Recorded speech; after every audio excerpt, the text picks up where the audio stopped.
So, heute möchte ich euch zeigen, wie ihr an einem Panasonic Smart TV die Senderliste nach euren Sendern programmiert und auf die gewünschten Nummernplätze verstellen könnt.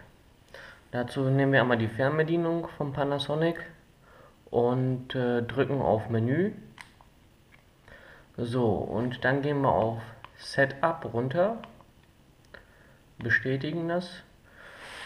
Und da ich ja hier Astra-Empfang habe, gehen wir jetzt runter auf Tuning Menü DVB-S. DVB-S steht für Satellit. C würde für Kabelempfang stehen und T, DVB-T für terrestrische Antenne. So, da gehen wir jetzt rein. So, und da haben wir auch schon unten in gelb markiert die Senderliste. Wenn wir jetzt noch die Signaleigenschaften angucken wollen, was für ein Empfang da ist, sehen wir das hier. Qualität und die Signalstärke sind ausreichend, so dass wir einen guten Empfang haben.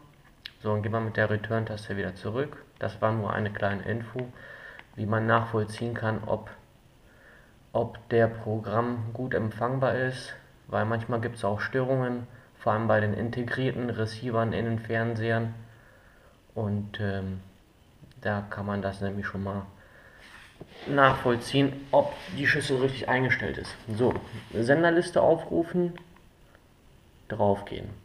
So, und jetzt einfach nach der Reihe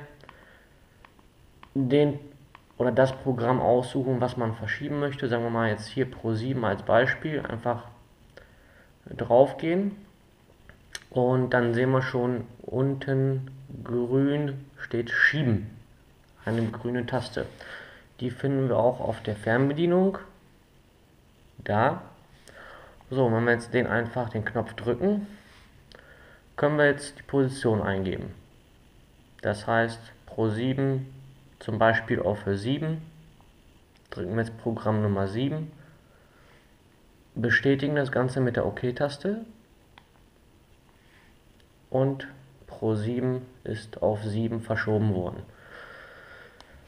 So, dasselbe kann man mit allen anderen Programmen machen.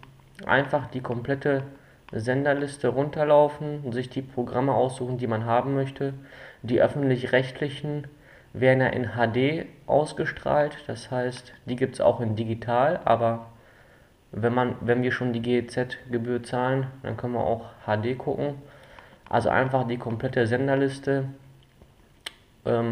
runterlaufen, sich die öffentlich-rechtlichen Sender in HD nach vorne suchen und dann, wie gesagt, markieren, grüne Taste drücken, die Nummer eingeben, wo man es hinhaben möchte. Kika HD, sagen wir mal jetzt auf 20, 2, 0. Das Ganze bestätigen mit OK. Und schon ist der Kika HD auf Programmplatz 20 abgelegt. Das ist also ganz einfach, die Senderliste zu bearbeiten und sich die Programme auf die jeweiligen gewünschten Senderplätze zu setzen. So, das war's. Ich hoffe, ich konnte euch weiterhelfen und wünsche euch viel Spaß beim Einstellen eurer Senderliste.